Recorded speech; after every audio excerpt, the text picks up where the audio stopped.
guys, it's Nicole. Welcome back to Chronicles of a Crafter. So unfortunately, I've lost my voice, as you can hear. So what I was going to do is actually test some of these. These are some silicone stamps that I received from Temu. And I wanted to test them just to see how well they worked. I picked out some really cool ones, and yeah, I just wanted to show you guys how well the Temu stamps are working with my crafting style and such. So I'll just go through all of these. I'm so sorry, my voice is just not cooperating with me. I've even waited several hours. I've drank warm tea. I've gargled. But my voice is just not cooperating one bit. So unfortunately, I won't be able to talk to you guys very much today. So what I'm going to do is just play some music in the background and test out all of these stamps that I received from Temu. Okay, so these are what some of them look like. And I'm just going to go through them all and test them out.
as my voice returned later on in the evening, I just wanted to tell you guys that I'm really impressed with all of the stamps that I received from Temu, and I really do like all of the things that I've gotten from them. I have no complaints whatsoever.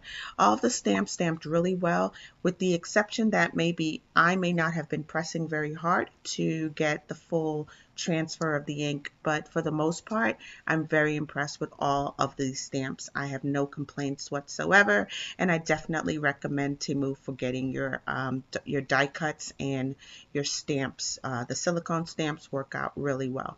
All right, guys, I'm just going to show you guys exactly what I just stamped.